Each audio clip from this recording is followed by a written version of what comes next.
Good afternoon. This is Akashvani and I am Valsa Williams with the midday news.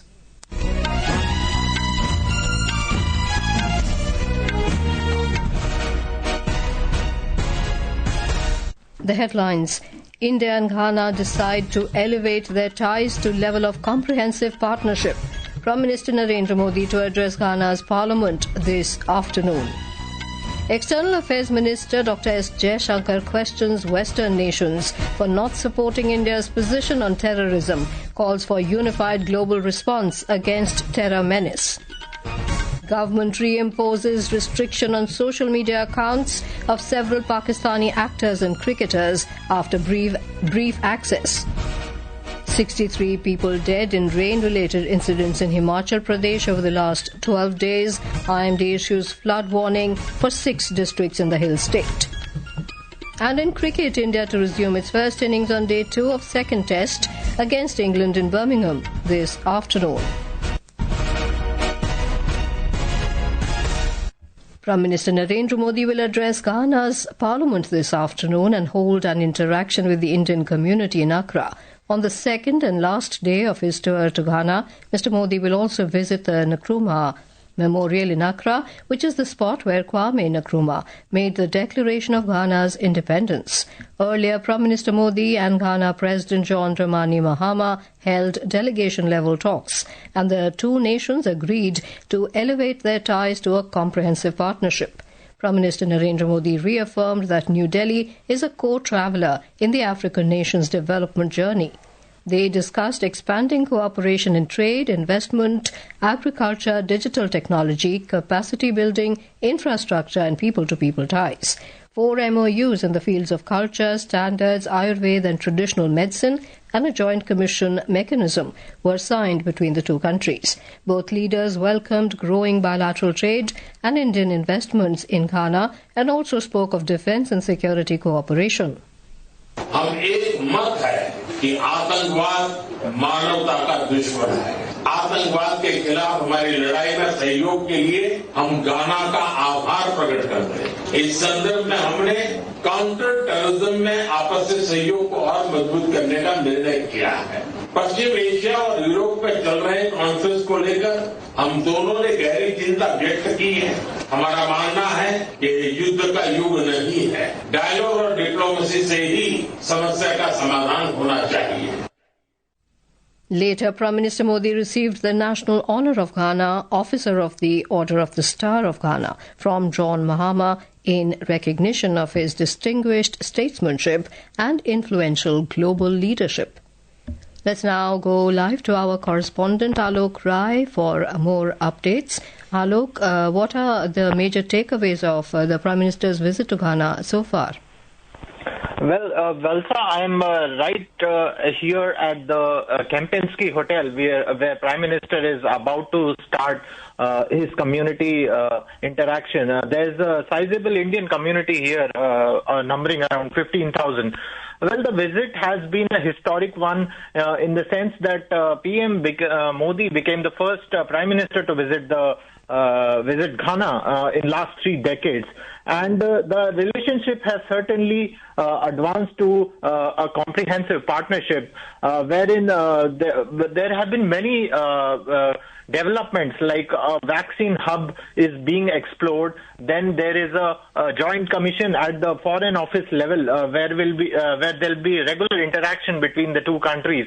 There has been talks of defense cooperation and also economic cooperation as Ghana is undergoing economic restructuring at this stage. Well, President Mahama took over the office in January this year, and this visit has certainly helped in continuing the India-Ghana relationship that has been strong and has fraternal ties over the years.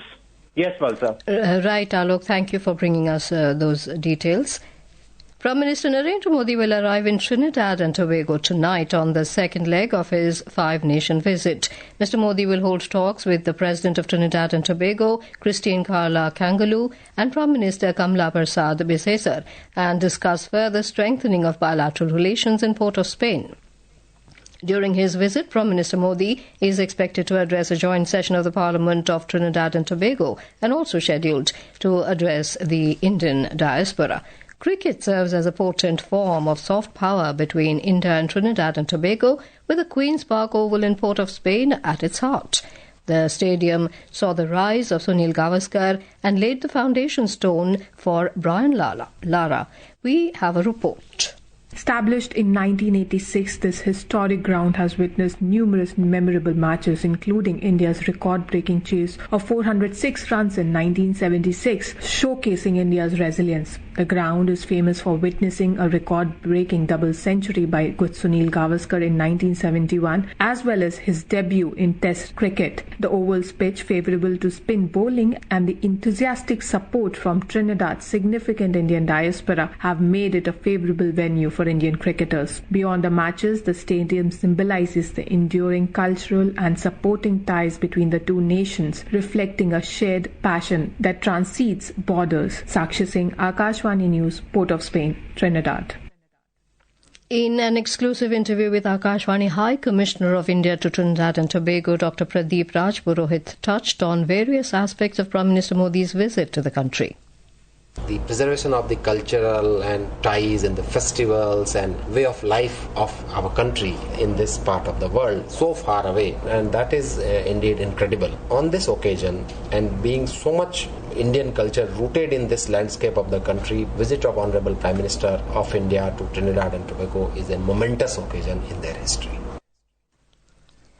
External Affairs Minister Dr S Jaishankar questioned Western nations for not supporting India's position on terrorism and stressed the need for a more unified global response. Replying to queries during a media briefing in Washington, Dr Jaishankar said it is a fact that often countries do not take a position when some other countries are victims of terrorism, which they would do when they themselves are.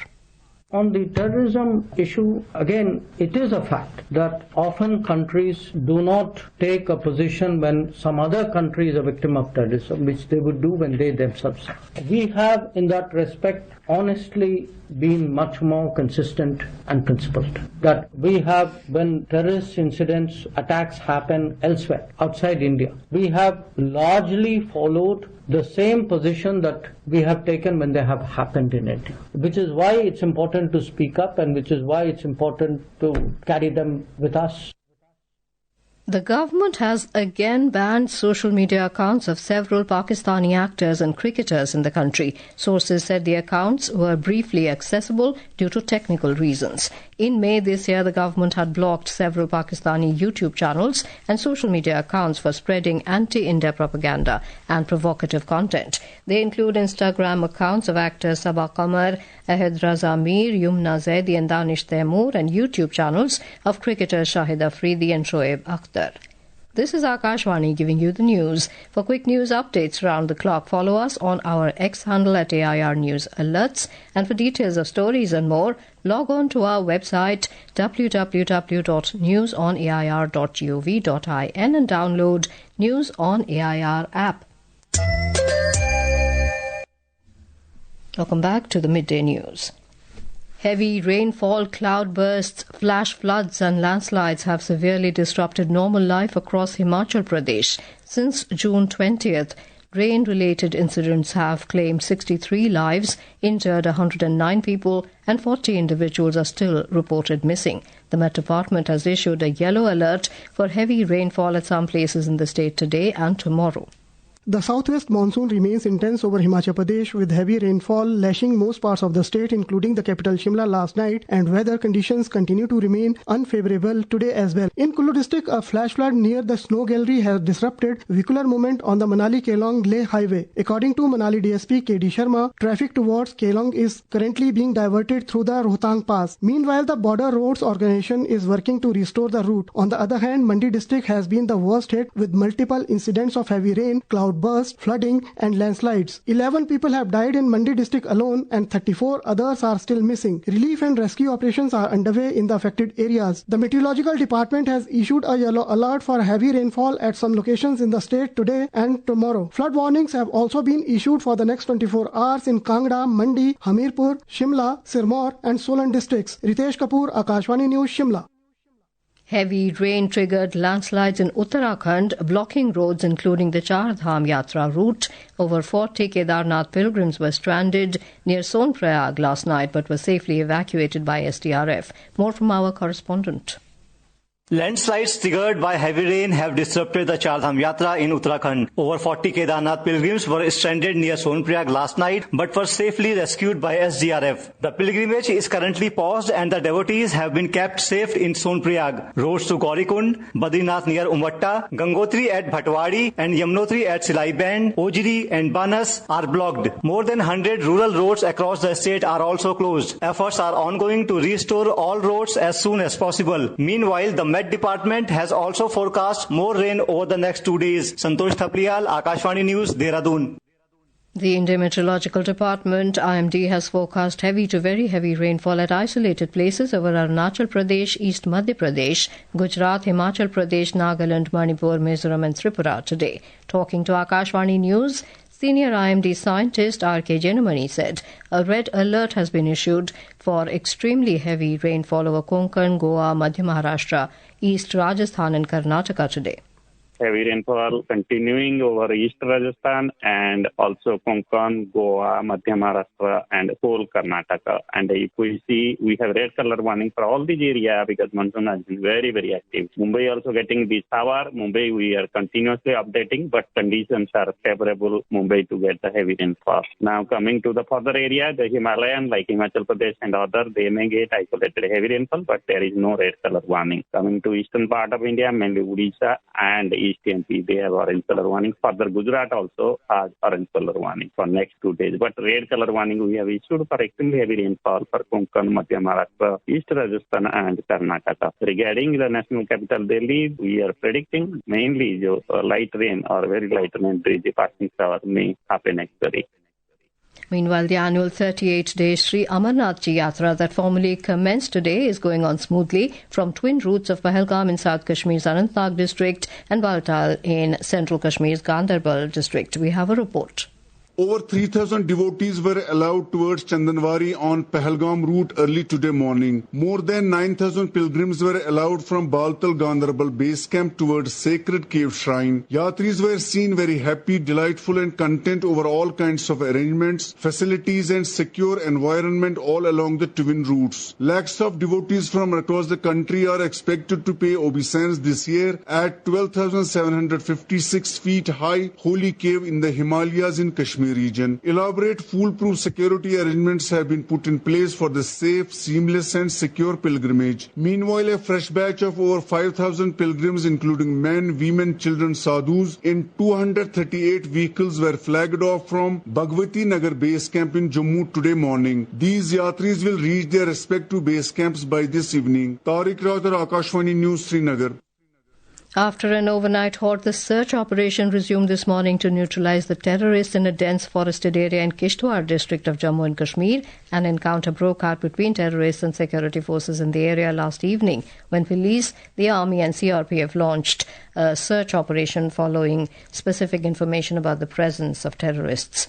On to sports, in cricket, India will resume play on day 2 of the second test in the Anderson Tendulkar Trophy Series against England this afternoon at Edgbaston, Birmingham. The match will start at 3:30 p.m. Yesterday, India were 310 for 5 on the first day of the match. Skipper Shubman Gill with 114 runs and Ravindra Jadeja with 41 runs were at the crease. And now, before we end the bulletin, the headlines once again. India and Ghana decide to elevate their ties to level of comprehensive partnership. Prime Minister Narendra Modi to address Ghana's parliament this afternoon.